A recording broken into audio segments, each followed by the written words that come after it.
tuni pathin ni thing jingka hoi ta ap wa hat chung num pakai pathin ni thang wovin mi loi khat hen pathin ni hi ki chol do ni tabang en angai ton he chen ni khwa hi vai ge ta a tho loi jang he om zin ke wang hen pathin ni a he ni dang sang a tho wa ding ti ka chi pi khat ai ya chi jing ka ma ta la ka tho ji a bible ka sim ji a hen tu jing ka pha na hen pathin le ka bu thinga ko na pathin nei ho pi na bible sang khat nang ho ka hen chan khom pi no min ai ta sam him hin ai ta salama I khan le te na ding le idam te na ding le itha te na ding hen ta salama ne le don ine yu vinai heta bang bang cho la gao la nga I khan to te na ding a hi la gao an zong hu mai ai he cha tu ni ni khwa hi la gao an ti tu dola holim na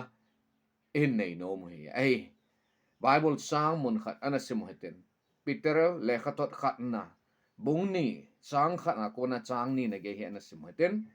ji chun gi lo na zo se le du hal hem la na zo se chule pat lem na le thang sit chule ki se sit na zo se pai la ven now sen so tha bangin halpi be hil la gao bong noi chunga in umun he chi a chu hu hing na lama na khan to the na dingon pathinen atu thing ta sim do pa te bo pi hen lang isay bang chun ta asami him ihi nawa I khan le te na diu le tha ha na ine te na diu le ahilova ahil idam te na divin an ine ongayen ne pata ta ne le ne phalo ne ho chu ahin khu ata asapin dan le ata asamel hoi dan a jong ki kheji he ya mi tam ta he mi mel hoi dit ta hello mi dam the dit ta jong sa ane le cha phat lo jin dam mo in hin khu bang jivin tha the lo in om jivin a he cho malnutrition ekiti ne ne le cha la sab ji chun weakness ti chu ta sal ha sab na ho jin ting le dam mo na ja chom chom ja a hong thei ji ne he gari jing jong cha lai ding a he le a thau thun nga he he ta bang chom him ta sa lama ta sam him hi na a jong chu a khan to te ne la a tha te ninga an ne le tui don pata ta so bol nga he ai Christian te hi la gao wa hing hi ne Jesu Krista ita sanau za la chu pathin in sung mi te ita ve ne ji ya chu e hon jong la gao wa I khan le te ne di wa chu la gao an ingai cha ne ai he cha la gao an chu I pi ham pathin le khabun e sei pi o chu I pi ham now sen su tha bangin halpi be hil la gao bong noi changain omun he chi a chu hu hing na lama na khan to the na dingon ke he chi a kalung sunga a thu hung kilang khat chu now sen su tha bangin ti hi ai now sen su tha chun anu noi tui angai cha jing jing ai khat ve kum le now sen ho chu anun jong thei chim leu le wa he anu noya ke tula noi chep ago chi ai aji chu ama chun alangai pen chu el anu noi che den chu alangai pen ai he chi chi ngai to le Christian khat hin a jong chu la gao noi tui pathin thu chu ingai chat pen he ding do le ai kan do nom chu he le ka su pe te ho Bible na sim nu kha pen na chi iti hitam loi khat hin Bible ane ye ama wang pho keo lo wa a ko hi ai pho keo lo le khabu chu atam zo a Christian tam ta in zonga Bible he nei nom si nei le kha sim hon nang a subject ho a phong jing jing ave ama ma Bible phong keo lo wa hin khu tam ta hin ama na tai nang in sunga jang nang ma mi mal hin khu a jang lagaw an nelowa no na eti tam amana kalung sunga hin to kha chu now sensu tha abangin ti se helovin abana che hele halpi be hel lagaw bong noi chu ati hi ai halpi be hel eti ting chule pathin thu ahina bang ta a isima ingai tu a meditation involved hi ai mi tam ta in sermon ngai ta ho chu ingai nom ji be nei ahin la tam ta sermon kisei ho hi ka su pite ho halpi tam ta ta nei loi khat wang wang chu le Bible important pelo Bible ni pi asayam ti gel kho lova te ka na za chom te ka na ho che kan nong ka ngai no me ama wa a bible an a sei het chet na dinga chu te ka na sei ding ai an la tu sei tam te na te ka na chu thu pi zo a gel jiu ai tai pathin ni pi a sei no mam pathin le khabun i pi a sei no mam ti ngai tu talawa min atu sei angai nom ding gel kho na mai maya tu sei yong tam ta ma ai tai pathin tun i pi a siam ti gel kho lowa aman a sei nom se ya hitabang tu sei yong tam ta ma ai tai hi chu tu ni kho a ka sei nom cha la gao hin kho a khan let ding na no ma a hele khan to ding na no ma a hele hu hing na lama kal sebe a khan to ding na no le pathin le khabuthing he na sim jing nga ya hi ti hi kan sei do no me ya hi pathin le khabuthing bible la tu kisun hi la gao an hi ya hi he chi a chu na tam ne chana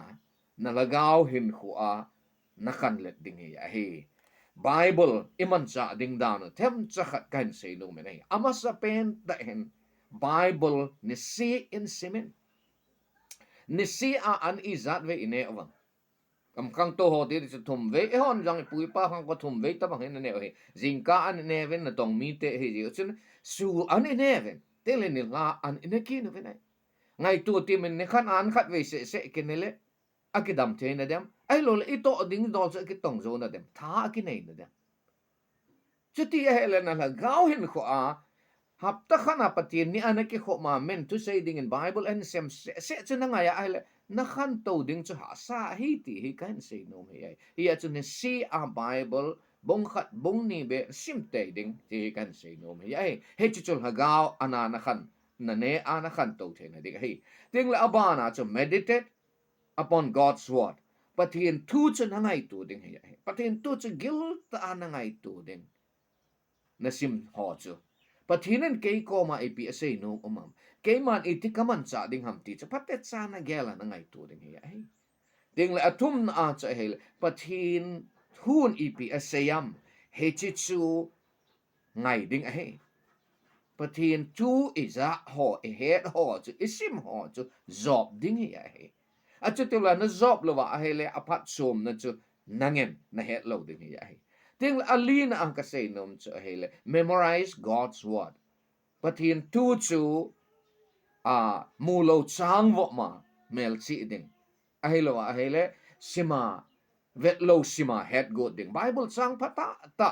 pathin tu a ema lagao hin khul sim khang to na dele tha hat na ilung pha ko ma e pan pi ding bible chang tam tam ne chi ho chu vet lo wa het go ding hi ai ding le anga na a chi pham til bible na sima na het ho chu midang ho na hil son ding hi ai midang ho na pi son ding hi ai minu mi panchen bu a honen abu hon chu aman jong anen aji acha jong ane sai nei acha te jong ane sai nei pathian chu het ho chu midang ipi son ding midang wa na ai man ding he tu ni a ken ka hen sei ta bang bang ai na loyal na pai to na to khom na ham khat na ke lon khom na ham khat ang chu pathian chu na het ho chu na sei pi ding he ai he chu pathian tu man cha da nei ai ding le agum na ka sei nom cha he le pathian thu na sima na het ho chu na ki chin tu ding he ai keep God's word always with you aji chu pathian thu chu na ki ko ya he le he chu na tha hlom kum jong le tha hat na pi ding na lung pha kum jong le a ki til kho na pi ding ting le khan le na an nei ding na la sit kum jong le na ki lamon na a pang ding chile a de se na he che pathian tu chu na ki vop zinga he le chon sit na a ko na chu he che pathin tu chun na ven bit ding na hu do ding hi lampi di lo ho a ko na che pathin tu chun na hu do a lampi di na ko mu ding hi ai ji a cho chai na se yogu na chi phya ma ti le pathin tu ki vop jing ding hi ti hi chai na se no ma hi hi a chu tu ni a he ka su pi data te ho pathin le khabun Peter le khatot khat na bong ni chang khat na ko na chang ni na e hil bang wa he avelin hin sing ki ning katin he ji chun gi lo na zo se le du ha le la na zo se chule phat lem na le thang si chule ke se shit na zo se pai ha ven thil phalo holim na za chom ke se shit na ham gi lo na ham ke thang sit na ham ke se shit na tu lai de a cho net ho ajong mobile dunga Facebook heta to WhatsApp heta ta adang dang ajong YouTube heta ta kisay shit na kidem na comment ja chom ho jang mu ji we loi khat chen he chi ho a che nilom ke ya hin khomang loi jo mai he chi ho chu pai laven kisay shit na ki thang sit na pai laven ai le i pi chi gel kho pem diwa Bible na se ham now sen so ta bangin halpi be hil gao bong noi che ngayin omon ti ya he now sen so ta banga now sen at anu noi tui angangai zing banga che hon jang patin tu lagao an chu ilangai jing ngai he sole abana to halpi be hil ati halpi be hil patin tu patin lekhabu a ke sun chu ahina bangta isimova ahina bangta izob diu eh ting la bana chu hichi patin tu chu halpi be hil hagaw bong no chu ngayin omon ati ai patin tu ngai cha zinga hin khumang ding patin tu ngai nom singa hin khumang ding patin tu sim ding thanom singa hin khumang ding he chia chu hu hing na lama na khan to thein dingon hu hing na lama lagaw lama khan to thein ding lampi omsun lagaw an in ayo chu patin tu he chi patin tu hi na se a na sima na ngai tu a na zo ma chule nang man vet lo van het go na memorize na bola chule midang ho na pi so na kitchen zinga hele la gaw hin khu a na khan to zing ding tha ha na na nei ding la gaw hin khu adam the na nei ding he dunia